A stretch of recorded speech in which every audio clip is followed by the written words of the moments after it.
Doom 2, Hell on Earth continues with Chapter 29, as read by the Bathroom Reader.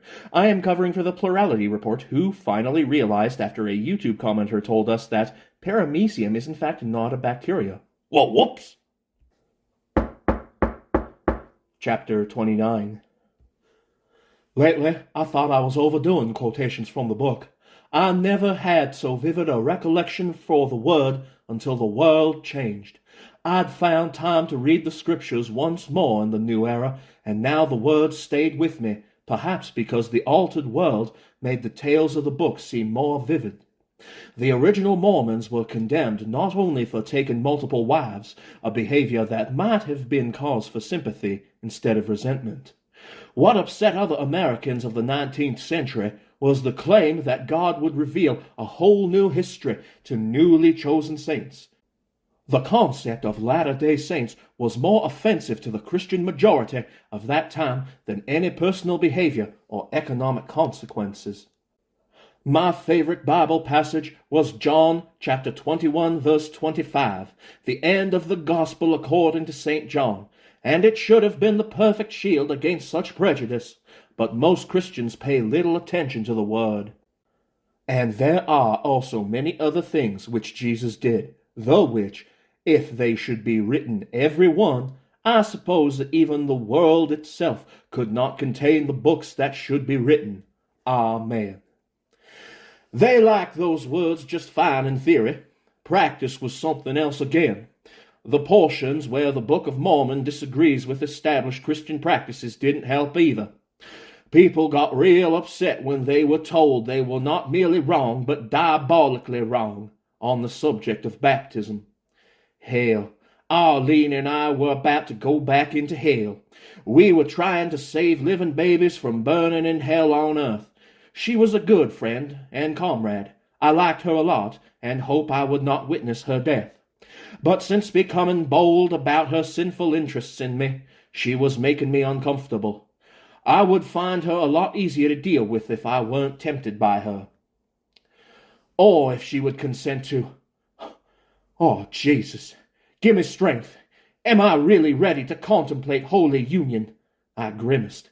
It was a very big step, a life commitment, and I was too chicken to think about it yet. I didn't feel much older than Jill. My soul was troubled because I did desire Arlene. A verse from Nephi kept running through my mind like a public service announcement. O Lord, I have trusted in thee, and I will trust in thee forever. I will not put my trust in the arm of flesh, for I know that cursed is he that putteth his faith in the arm of flesh. Yea, cursed is he that putteth his trust in man, or maketh flesh his arm. A buck for your thoughts, Arlene said, standing very close to me. We were taking our first rest stop in an alley. Lately, I was coming to feel safer in alleys than in open spaces. I was remembering a passage from the book. You want to share it with me? She asked. I looked deep into her bloodshot eyes, the prettiest sight in the world, and there was no mockery or sarcasm. I wasn't about to tell her how hard I was trying to resist temptation, and that right now I spelled sin beginning with a scarlet letter A. But there was an earlier passage from the second book of Nephi that spoke directly to any warrior's heart. I quoted it instead. O Lord, wilt thou make way for mine escape before mine enemies? Wilt thou make my path straight before me?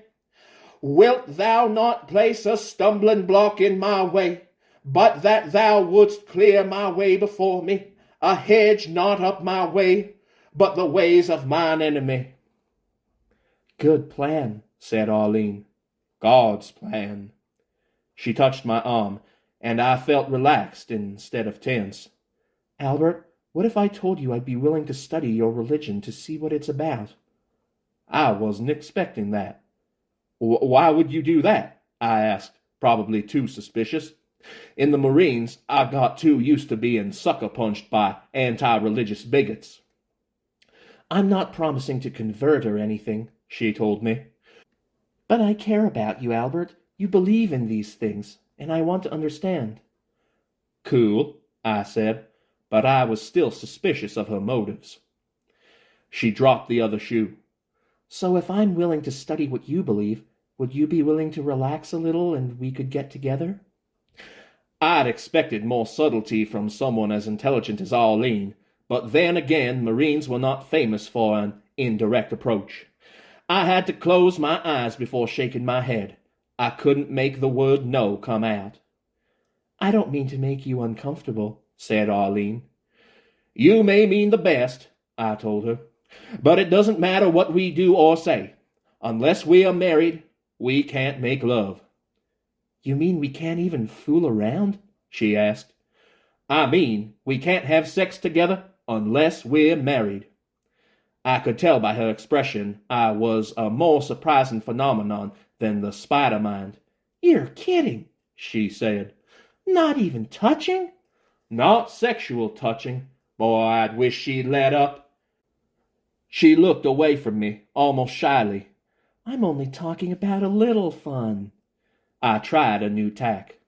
How can you think of fun when the world is dying? Seems like a good time to me, she said. We could use a break. Arlene, any sex outside of marriage is fornication, even just touching.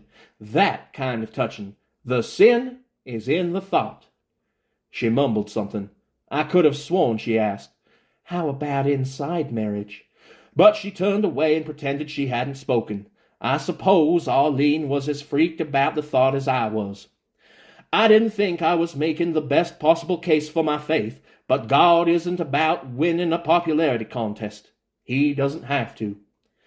Albert, if you ever feel differently, I'll be there for you. I could tell she'd run out of things to say. At this moment, I probably seemed more alien than a steam demon or a bony. Fortunately, the rest break was over. I pointed to my watch, and Arlene nodded. We could return to the far less dangerous territory of fighting monsters in hell. At least I knew what to expect from them. Nothing else stood between us and the radio shack except the corpses of some dead dogs. We broke into the abandoned store, kicking in the inadequately padlocked door. We used our day-night goggles to hunt through the darkness, not wanting to use a betraying light. A number of large spider webs were spun across a wall of boom boxes, proof that one Earth life form might survive the invasion unchanged. I was surprised that the store didn't seem to have been looted. But then, what for?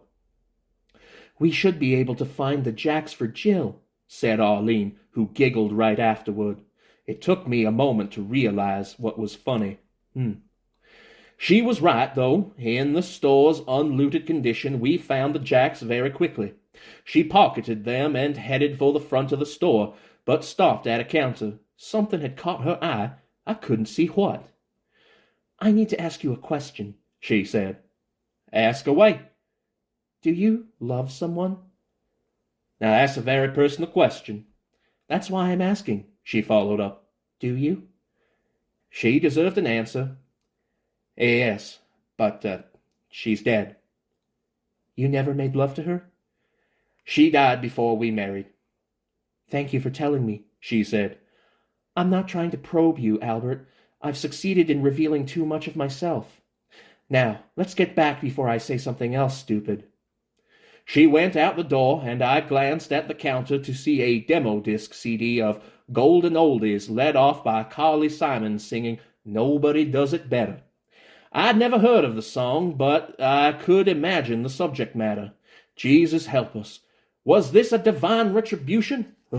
I shuddered. I hadn't seen any rainbows since the invasion. We didn't exchange another word on the way back. Her expression was grim, hard. She was probably angry with herself for opening up to me without finding out first how I really felt. Non-religious people usually had this trouble with us. We really meant it. No wonder we came off like nuts. How could I tell Arlene that she was probably allergic to nuts?